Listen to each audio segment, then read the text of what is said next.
Hi friends, welcome to Sai Shri edutech. Myself Srinivasulu. ఈ వీడియోలో మనం వృద్ధి అభివృద్ధికి సంబంధించి పార్ట్ 2 వీడియో చేసుకునే దానికి ప్రయత్నం చేద్దాం. ముందు వీడియోలో మనం ఆర్థిక వృద్ధి అనే అంశం గురించి చర్చించుకున్నాం కదా. ఈ వీడియోలో ఆర్థిక అభివృద్ధి అంటే ఏంటో చర్చించుకునే ప్రయత్నం చేద్దాం. ఆర్థిక వృద్ధి అంటే మనం ఏం చెప్పుకున్నామంటే మన ఆదాయంలో పెరుగుదలని మాత్రమే చెప్పుకున్నాం. ఆదాయంలో పెరుగుదల అంటే జాతీయ ఆదాయం పెరుగుదల లేదా తలసరి ఆదాయం పెరుగుదలనే మనం వృద్ధిగా చెప్పుకున్నాం. ఈ వీడియోలో అభివృద్ధి అంటే జాతీయ తలసరి ఆదాయం పెరుగుదలతో పాటు ప్రజల జీవన ప్రమాణ స్థాయి, అక్షరాస్యత, ఉద్యోగిత, ఉత్పత్తి పద్ధతులలో సాంకేతిక వ్యవస్థాపూర్వకమైన మార్పులలో జరిగే ప్రక్రియను ఆర్థిక అభివృద్ధి అని అంటారు. ప్రజల జీవన ప్రమాణ స్థాయి అంటే మనం ముందు క్లాసులో వివరించుకున్నాం. నెక్స్ట్ అక్షరాస్యత అంటే ఒక 100 మంది జనాభాలో ఎంతమంది చదువుకున్నారనే దాన్ని అక్షరాస్యత చెబితే, ఉద్యోగిత గురించి మనం తర్వాత క్లాసులో చెప్పుకుందాం. ఈ ఉత్పత్తి పద్ధతుల్లో సాంకేతిక వ్యవస్థాపూర్వకమైన జరిగే మార్పులు ఉంది కదా, ఇది మనకు వ్యవసాయ రంగం దగ్గర వస్తుంది. అక్కడ నేను నీకు చెప్పే ప్రయత్నం చేస్తాను. ఒక దేశంలో కేవలం దేశ ఆదాయం మాత్రమే పెరుగుతూ ఉంటే అక్కడ వృద్ధి మాత్రమే జరుగుతుంది. అడ్లీ సీట్స్ అనే ఆర్థికవేత్త ప్రకారం నిరుద్యోగం, ఆర్థిక అసమానతలు అధిక స్థాయి నుంచి తగ్గడమే ఆర్థిక అభివృద్ధి అంటున్నారు. చూడండి, నిరుద్యోగం, పేదరికం గురించి మీకు తెలుసు. ఆర్థిక అసమానతలు అనే పదం ఉంది కదా, దీని గురించి చెప్పే ప్రయత్నం నేను మీకు చేస్తాను. చూడండి, ఈ ఆర్థిక అసమానతలు అంటే దేశంలో మొత్తం ఉత్పత్తి జరిగి మనకు వచ్చిన ఆదాయం ఒక 10,000 అనుకుంటే, ఈ 10,000 రూపాయలు దేశంలో ఉన్న జనాభా ఒక 1000 మంది అనుకుందాం. 10,000 రూపాయల ఆదాయం 1000 మంది దగ్గర ఎంత ఉండాలి? మినిమం అంటే 10 రూపాయలు ఉండాలి. ఎప్పుడైతే దేశ ఆదాయం మొత్తము దేశంలో ఉన్న ప్రజలందరి దగ్గర సమానంగా పంచగలిగితే అక్కడ ఏ ఆర్థిక అసమానతలు లేవని మీరు గమనించాలి. ఇంకో సినారియో చెప్పే ప్రయత్నం చేస్తాను. చూడండి, ఇదే 10,000 రూపాయలు ఇదే 1000 మంది దగ్గర ఒక్కరి దగ్గరే 5,000 ఉండి మిగతా 5,000 ఈ 999 మందికి పంచడం వల్ల ఇక్కడ దేశ సంపద మొత్తం కొద్ది మంది చేతిలోనే కేంద్రీకృతమైంది. మనకు వచ్చిన ఆదాయం మొత్తం 10,000 అనుకుంటే ఈ 10,000 మొత్తంలో 50% మొత్తం ఈ ధనవంతుల దగ్గరే ఉందనే విషయం మీరు గమనించాలి. మిగతా 50%లో దేశంలో ఉన్న జనాభా అందరి దగ్గర స్ప్రెడ్ అయిందని మీరు గమనించాలి. ఫస్ట్ సినారియోలో ఏమైందంటే నీకు ఉన్న ఆదాయం మొత్తం దేశంలో ఉన్న జనాభా అందరికీ పంచబడడం వల్ల అక్కడ ఆర్థిక అసమానతలు లేవని మనం అనుకున్నాం. ఇక్కడ ఏమైంది? ఉన్న దాంట్లో 50% ఒక వర్గానికి వెళ్ళడం వల్ల మిగతా 50% దేశంలో ఉన్న ప్రజలందరూ పంచుకోవడం వల్ల ఇక్కడ ఆర్థిక అసమానతలు ఎక్కువ ఉన్నాయని మీరు అర్థం చేసుకోండి. ఇప్పుడు ఆర్థిక అసమానతల అనే అంశం గురించి మీకు అర్థమైందని అనుకుంటాను.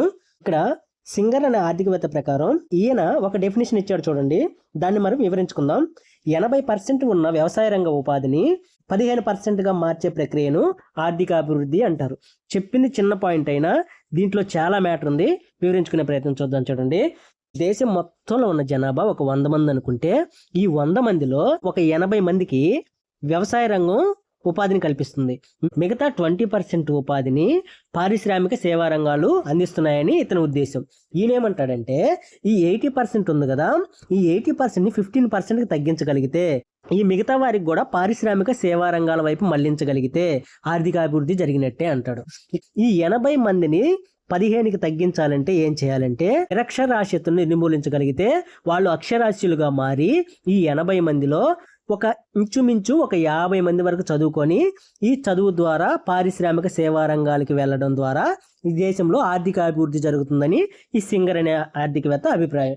మీకు ఒక డౌట్ రావచ్చు, 80% జనాభా మన దేశంలో వ్యవసాయ రంగం మీద ఆధారపడి ఉంటేనే మనకి ఇంత ఉత్పత్తి వస్తుంది కదా, ఇప్పుడు వ్యవసాయ రంగంలో ఈ 80 మందిని తీసేసి 15%గా తగ్గించమంటున్నారు కదా, ఇప్పుడు ఉత్పత్తి ఏమైనా తగ్గేదానికి అవకాశాలు ఉన్నాయా అని మీకు డౌట్ రావచ్చు. ఈ ఉత్పత్తి తగ్గేదానికి ఎప్పటికీ అవకాశాలు ఉండవనే విషయం మీరు గుర్తుపెట్టుకోండి. ఎందుకంటే ఈ 80 మందిలో ఎప్పుడైతే ఉన్నత విద్యను చదివిన వాళ్ళు బయటకు వస్తారో వాళ్ళు సాంకేతిక మార్పులు, వ్యవసాయ పరిశోధనల వల్ల మనం వ్యవసాయ ఉత్పత్తులు ఏ విధంగా పెంచగలము అని శ్రామిక నైపుణ్యం వాళ్ళకి ఉండడం వల్ల మనము అధిక ఉత్పత్తి తీయగలమే తప్ప తక్కువ ఉత్పత్తి తీయలేమనేది మీరు గుర్తుపెట్టుకోండి. మీరు గమనించండి, మన తాతల కాలంలో మనకున్న పొలంలో మనం ఎంతైతే ధాన్యం పండించే వాళ్ళము, ప్రస్తుతం ఎంత ధాన్యం పండిస్తున్నాము అనే విషయం గురించి మీరు ఆలోచించే ప్రయత్నం చేయండి. అక్కడ కెమికల్స్ వాడామా, లేదు ఆధునిక సాంకేతిక పరిజ్ఞానం ఉపయోగించామా, వాటి వల్ల ఉపయోగాలు ఏంటి, నష్టాలు ఏంటి మనం వ్యవసాయ రంగంలో వచ్చినప్పుడు చెప్పుకుందాం. మనం ఇప్పుడు ఓన్లీ ఉత్పత్తి గురించే మాట్లాడుకుంటున్నాం. అప్పుడు 80% దాని మీద ఆధారపడి చేసే ఉత్పత్తి. ప్రజెంట్ వ్యవసాయ రంగం మీద చాలా తక్కువ మంది ఆధారపడినప్పటికీ వ్యవసాయ రంగం నుంచి వచ్చే ఉత్పాదకత చాలా వరకు మనం పెంచుకున్నామనే విషయం మనం గుర్తుపెట్టుకోవాలి. అసలు వృద్ధి జరిగిందా లేదా అనే అంశం మనకి ఎలా అర్థమవుతుందంటే, ఆ దేశ ఆదాయం పెరిగిందా లేదా, ఆ దేశ తలసరి ఆదాయం పెరిగిందా లేదా మనం చూడగలిగితే అక్కడ వృద్ధి జరిగిందా లేదా మనం చెప్పవచ్చు. అభివృద్ధి జరిగిందని నువ్వు ఎలా చెప్పగలవు? ఆ వృద్ధితో పాటు చాలా అంశాలు దానికి ముడిపడి ఉంటాయి. చూడండి, అక్షరాస్యత, ఉద్యోగిత, ఆదాయ అసమానతలు, నిరుద్యోగిత, పేదరికం మొదలైన అన్ని అంశాలపై ఆర్థిక అభివృద్ధి ఆధారపడి ఉందనే విషయం మీరు గుర్తుపెట్టుకునే ప్రయత్నం చేయండి. నేనేమనుకుంటున్నానంటే, మనకు నోటిఫికేషన్ వచ్చేలోపు ఈ కోర్ సబ్జెక్ట్ని మీకు నేను పరిచయం చేయాలనుకుంటున్నాను. వన్స్ నోటిఫికేషన్ రాగానే మనం కరెంట్ ఎకానమీ క్లాసెస్ని కూడా స్టార్ట్ చేస్తాం. ఈ కరెంట్ ఎకానమీని ఇప్పుడు మనం చెప్పుకుంటున్న కోర్ క్లాసెస్ ఉన్నాయి కదా, వాటికి ఇంటర్లింక్ చేస్తూ ఎలా యాడ్ చేసుకోవాలి, ఏ పాయింట్ని ఎక్కడ చదవాలి అనే విషయాల్ని నేను కరెంట్ ఎకానమీ క్లాసుల్లో మీకు చెప్పే ప్రయత్నం చేస్తాను. ఇంతవరకు మనం వృద్ధి అని చెప్పుకున్నాం. అసలు వృద్ధిని ఎలా క్యాలిక్యులేట్ చేస్తామో ఒక ఫార్ములా ఉంటుంది. ఆ ఫార్ములాను చూద్దాం. చూడండి, గ్రోత్ ఫార్ములా వచ్చి G అంటే గ్రోత్ అండి, QT minus 1 by QT minus 1 into 100. వీటి గురించి చెప్పే ప్రయత్నం చేస్తాను. చూడండి, G అంటే మనకు గ్రోత్ అని మీరు గుర్తుపెట్టుకోండి, Q అంటే క్వాంటిటీ అని గుర్తుపెట్టుకోండి, QT అంటే ప్రస్తుత ఆదాయం అని గుర్తుపెట్టుకోండి, QT మైనస్ 1 అంటే బేస్ ఇయర్ది గుర్తుపెట్టుకోండి. బేస్ ఇయర్ అంటే నేషనల్ ఇన్కమ్ చెప్పుకున్నప్పుడు బేస్ ఇయర్ చెప్పుకున్నాం కదా, ఆ బేస్ ఇయర్ కాదు. చూడండి, ఇప్పుడు నీకు 2025-26 వృద్ధి రేటును కొలవాలనుకుంటే 2025-26 ఆదాయాన్ని ఏ ఇయర్ ఆదాయంతో నువ్వు కొలవాలనుకుంటున్నావో దానికి అది ఇక్కడ బేస్ అవుద్ది అన్నమాట. 2025-26 నడుస్తుంది కదా, 2025-26 సంవత్సరానికి గాను నీకు ఒక 1200 కోట్లు వచ్చింది అనుకుందాం. ఇది నీ ఆదాయం ఈ సంవత్సరానికి. ఈ సంవత్సరం ఆదాయాన్ని గత సంవత్సరంతో పోలిస్తే నీకు ఎంత వృద్ధి జరిగిందో నీకు అర్థం అవ్వాలంటే గత సంవత్సరం ఆదాయం కూడా నువ్వు వేసుకోవాలి. ఇక్కడ 2024, 2025 వేస్తాను. ఈ 2024-25 ఇక్కడ నీకు ఒక 1000 కోట్లు ఆదాయం వచ్చింది అనుకున్నాం. నీ ప్రస్తుతం ఎంత? నీకు 1200 కోట్లు నీ ఆదాయం. గత సంవత్సరం ఎంత ఉంది? నీ 1000 కోట్ల ఆదాయం. ఈ 1000 కోట్ల ఆదాయం, ఈ 1200 కోట్ల ఆదాయం ఇప్పుడు వచ్చింది కదా, మీకు ఎంత పర్సెంటేజ్ వృద్ధి జరిగిందని తెలియాలంటే ఈ ఫార్ములాలో అప్లై చేసే ప్రయత్నం చేయండి.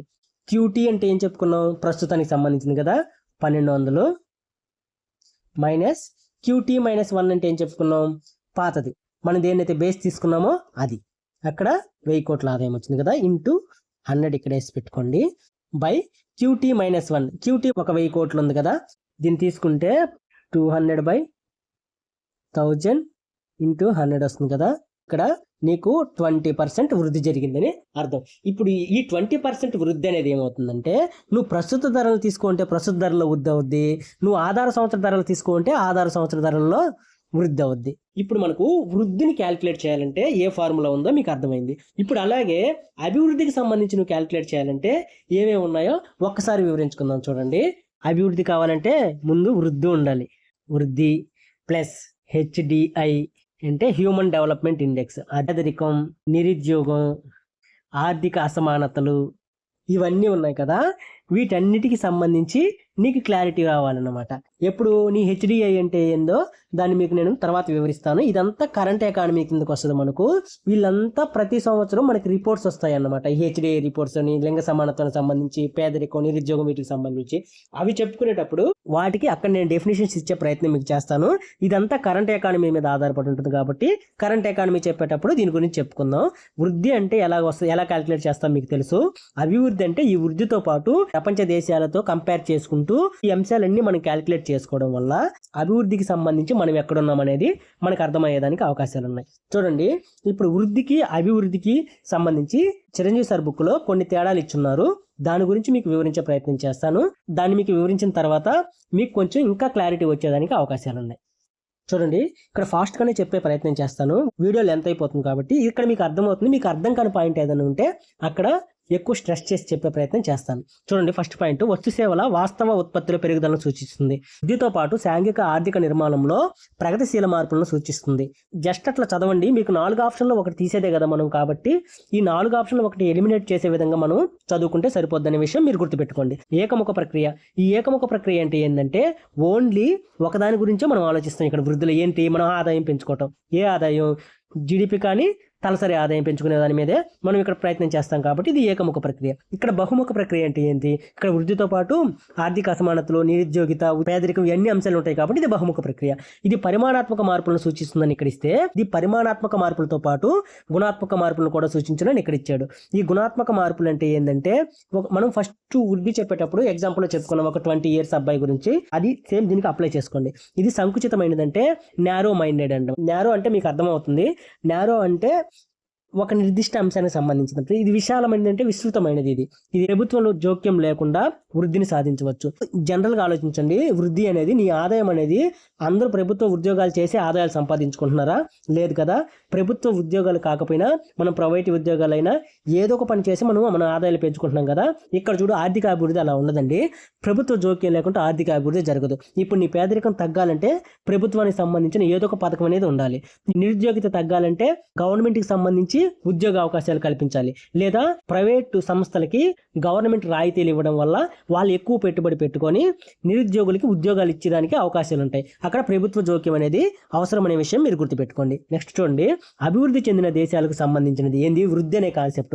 ఆల్రెడీ అక్కడ ప్రజల జీవన ప్రమాణాలు, వాళ్ళ ఆర్థిక అసమానతలు అనేవి తక్కువ ఉన్నాయి కాబట్టి వాళ్ళు దేని మీద ఫోకస్ చేస్తారు? ఓన్లీ వృద్ధి మీదే ఫోకస్ చేస్తారన్నమాట. ఏంటి, మన ఆదాయం పెంచుకోవాలనే ఉద్దేశంతోనే వాళ్ళు వర్క్ చేసేదానికి అవకాశం ఉంటుంది. అభివృద్ధి చెందుతున్న దేశాలకు ఏముంటుందంటే, ఇంతవరకు వీళ్ళు అభివృద్ధి చెందల, దేశంలో ఇంకా పేదరికం అలానే ఉంది, నిరుద్యోగిత అలానే ఉంది, ఆర్థిక అసమానతలు అలాగే ఉన్నాయి, సాంఘిక అవస్థాపన సౌకర్యాలు మనకు లేవు. ముందు అవి పెంచుకున్న తర్వాతే మన ఆదాయం పెంచుకున్నామనే ఉద్దేశంతో అభివృద్ధి చెందుతున్న దేశాలకి సంబంధించిన భావన ఈ ఆర్థిక అభివృద్ధి. చూడండి, ఆర్థిక వృద్ధి అనేది వృద్ధి సంపద పంపిణీని తెలియజేయదు. వచ్చిన ఆదాయం ఆర్థిక అసమానతలు లేకుండా పంచబడుతున్నాయి కాబట్టి వాళ్ళకి దీని గురించి అవసరం లేదు. మన దగ్గర ఏంటంటే ఆర్థిక అసమానతలు ఉన్నాయి కాబట్టి మనం దీని గురించి అంచనా వేయాల్సిన అవసరం మనకుంది. ఆదాయం ఎంత వస్తుంది, సంపద పంపిణీ ఎలా జరుగుతుంది, వచ్చిన సంపద అందరి మధ్య పంపిణీ అవుతుందా లేదా కొంతమంది దగ్గరే డంప్ అయిపోతుందా అనే విషయాన్ని మనకు అవసరం. అది విషయం ఎందుకంటే మనం అభివృద్ధి చెందుతున్న దేశం కాబట్టి. వృద్ధిని శారీరక పెరుగుదలతో పోల్చవచ్చు, అభివృద్ధిని మానవ సంపూర్ణ అభివృద్ధితో మేధోపరమైన శక్తిగా కూడా పోల్చవచ్చు. చూడండి, ఓన్లీ ఇక్కడ బాడీ పెరుగుదలతో మన వృద్ధి అనుకుంటే, బాడీ పెరుగుదలతో పాటు మన బిహేవియర్లో వచ్చే మార్పు, మనకున్న నైపుణ్యాలను చూసి అది ఆర్థిక అభివృద్ధికి చెప్పవచ్చు. ఈ వృద్ధి స్వల్పకాలానికి చెందినది అంటే సంవత్సరం ఆధారంగా దీన్ని వ్యక్తపరుస్తారు. ఇప్పుడు ఎగ్జాంపుల్ చెప్పుకున్నాం కదా, మనము లాస్ట్ ఇయర్తో కంపేర్ చేస్తే ఈ ఇయర్కి మనకు వృద్ధి ఎలా జరిగిందనే విషయం గురించి పాయింట్ ఇక్కడ చెప్పే ప్రయత్నం చేశారు. చూడండి, ఆర్థిక అభివృద్ధి దీర్ఘకాలానికి చెందింది అంటే 20 నుంచి 25 సంవత్సరాలలో సంస్థాగత మార్పులను సూచిస్తుందన్నమాట. ఈ సంస్థాగత మార్పులు అంటే ఉద్యోగిత, ఈ పేదరికం, ఈ నిరుద్యోగం, వీటిలన్నిటిలో వచ్చే మార్పులను మన సంస్థాగత మార్పులు అని అంటారు. వృద్ధితో సామాజిక మార్పు అనేది సాధ్యం కావచ్చు, కాకపోవచ్చు. ఏంటి, ఇప్పుడు భారతదేశంలో మనం వృద్ధి ఎక్కువ పెంచేసుకున్నామంటే ఆ వృద్ధిని మనము అభివృద్ధికి ఉపయోగించవచ్చు, ఉపయోగించకపోవచ్చు. ఇక్కడ చూడండి, సామాజిక మార్పు అనేది ఆర్థిక అభివృద్ధిలో తప్పనిసరి. ఆర్థిక వృద్ధి నువ్వు చేయాలనుకుంటే ఓన్లీ నువ్వు అభివృద్ధి చేయాలనే ఉద్దేశం నీకు ఉండొచ్చు, ఉండకపోవచ్చు. నీ ఎయిమ్ ఏంది? అక్కడ నువ్వు అక్కడ వృద్ధి సాధించాలి. ఏంటి, దేనిలో వృద్ధి సాధించాలి? నీ ఆదాయంలో మాత్రమే నువ్వు వృద్ధి సాధించాలని చూస్తావన్నమాట. ఇక్కడ అభివృద్ధి అనే ప్రక్రియలోకి మనం వచ్చినప్పుడు నీకు వృద్ధితో పాటు సామాజిక మార్పు అనేది ఆర్థిక అభివృద్ధిలో తప్పనిసరి. వృద్ధిని దేంతో అంచనా వేస్తారో మనం చూసాం. ఇప్పుడు ఓన్లీ ఆదాయంతో అంచనా వేస్తారు. అభివృద్ధిని దేంతో అంచనా వేస్తారు? ఈ పాయింట్ మీకు చదివితే అర్థమైపోతుంది. ఇప్పటికే వనరుల ఉపయోగంలో ఉండి అభివృద్ధి చెందిన దేశాలు సాధించిన పెరుగుదలను వృద్ధి అని. ఇదే పాయింట్ చూడండి, వెనుకబడిన దేశాలలో నిరుపయోగంగా ఉన్న వనరుల అభివృద్ధిని ఆర్థిక అభివృద్ధి అని శ్రీమతి హిక్స్ పేర్కొన్నారు. మన దగ్గర ఉన్న వనరులను పూర్తిగా మనం ఉపయోగించుకొని సాధించిన వృద్ధిని అభివృద్ధి అని. అలాగే మన దగ్గర వనరులు ఉన్నాయి, మనం వాటిని సరిగా ఉపయోగించుకోకుండా వాటిని ఎలా ఉపయోగించుకోవాలో తెలియకుండా ఉండడాన్ని ఆర్థిక అభివృద్ధి అని ఇవి చెప్పడం జరిగిందన్నమాట. చూడండి, సాంప్రదాయ ఆర్థికవేత్తల ఉద్దేశంలో వృద్ధి కీలకమైనది. వీరి ఉద్దేశంలో వృద్ధిని సాధిస్తే అది దానంతట అదే పేదరికాన్ని తగ్గిస్తుంది. దీనినే ట్రికిల్ డౌన్ అప్రోచ్ అని అంటారు. ఈ ట్రికిల్ డౌన్ అప్రోచ్ గురించి మన షార్ట్స్లో నేను అప్లోడ్ చేశాను, దాన్ని చూడండి. ఈ సాంప్రదాయ ఆర్థికవేత్తలు, ఆధునిక ఆర్థికవేత్తలు అనే వాళ్ళు మనకి ఎక్కడ వస్తారంటే ద్రవ్యం టాపిక్ చెప్పుకునే దగ్గర వస్తారు. అక్కడ నేను మీకు వివరించే ప్రయత్నం చేస్తాను. ఇంకా ఆర్థికవేత్తల అభిప్రాయంలో ఆర్థిక అభివృద్ధి ముఖ్యమైనది. ఇక్కడ సాంప్రదాయ ఆర్థికవేత్తలు ఏం చెప్పారు, వృద్ధికి ఇస్తే, ఆధునిక ఆర్థికవేత్తలు ఏం చెప్పారంటే ఆర్థిక అభివృద్ధిలో ముఖ్యమైనది ఇచ్చారనమాట. వీరి ప్రకారం పేదరికం తగ్గించడంపై దృష్టి సాధిస్తే అభివృద్ధి దానంతటా అదే సాధ్యమవుతుంది అని పాయింట్ ఇక్కడ చెప్పడం జరిగింది. చూడండి, ఈ 15వ పాయింట్ వృద్ధి నమూనాలకు సంబంధించింది. ఈ వృద్ధి నమూనాలు అనేది ఈ పెద్ద టాపిక్. ఈ వృద్ధి నమూనాలు ఈ వృద్ధి నమూనాల గురించి మన సిలబస్లో అంత లేదు. ఈ వృద్ధి నమూనాలు కావాలంటే కామెంట్ రూపంలో చెప్పండి. ఇంకొక పూర్తి వీడియో చేసేదానికి ప్రయత్నం చేస్తాను. ఈ కార్ల్ మార్క్స్కి సంబంధించింది, ఈ హడర్ డోమర్కి సంబంధించింది, కాల్డర్కి సంబంధించింది, జోన్స్ రాబిన్సన్కి సంబంధించిన కొన్ని సిద్ధాంతాలు ఉన్నాయి. వృద్ధి సిద్ధాంతాలు అంటారు వాటిని. ఈ వృద్ధి సిద్ధాంతాలు, ఈ కార్ల్ మార్క్స్ వృద్ధి సిద్ధాంతం అనేది కొంచెం ఇంపార్టెంట్ మనకు. ఇక్కడ మన సిలబస్లో లేకపోయినా ఇది జనరల్గా దీని గురించి తెలుసుకోవాల్సిన ఆవశ్యకత మనకుంది. దానికోసం దాన్ని మీకు షార్ట్స్ రూపంలో నేను చెప్పే ప్రయత్నం చేస్తాను. సేమ్ ఇది కూడా వెనకబడిన దేశాలకు సంబంధించి ఈ రోడారు, రాగ్నర్ నర్క్స్, హర్షమ్యాను, లైబెన్షిన్ అన్నారు కదా, ఈ ఆర్థర్ లూయిస్ మొదలైన వారి నమూనాలు ఉన్నాయి కదా, ఈ వృద్ధి నమూనాల గురించి ఒక చిన్న వీడియో చెప్పే ప్రయత్నం నేను మీకు చేస్తాను అనమాట. 16వ పాయింట్ గురించి మనం చర్చించుకున్నాం. ఆర్థిక అభివృద్ధి అనేది అధిక ఉత్పత్తితో పాటు సాంకేతిక సంస్థాగత పూర్వక మార్పులను సూచిస్తుంది. శారీరక పెరుగుదలతో పాటు వ్యక్తిత్వంలోను మేధస్సులోను వచ్చే మార్పులను ఇది పోల్చుతుంది. ఇది మీకు చదివితే అర్థమవుతుంది. ఎక్కడైతే మీకు కష్టమైన పదాలు ఉన్నాయో వాటిని నేను వివరించే ప్రయత్నం చేశాను. ఎగ్జామ్కి ఎంతవరకు అవసరమో నీకు ఎప్పుడు అర్థమవుతుందంటే, ఈ వృద్ధి అభివృద్ధికి సంబంధించిన ప్రీవియస్ ఇయర్స్ క్వశ్చన్స్ నువ్వు చూసినప్పుడు అక్కడ ఎలా వస్తున్నాయో వాటిని గమనించుకొని మీరు ప్రిపరేషన్ స్టార్ట్ చేస్తే మంచిదని నేను మీకు చెప్తాను. నా వీడియోస్ కానీ మీకు నచ్చినట్లయితే నా ఛానల్ సబ్స్క్రైబ్ చేసి నన్ను కొంచెం సపోర్ట్ చేయండి. మీకు ఏదైనా టాపిక్ గురించి వీడియో కావాలని అనిపిస్తే కామెంట్ రూపంలో తెలియచేయండి. నేను వీడియో చేయడానికి ప్రయత్నిస్తాను. Thank you so much.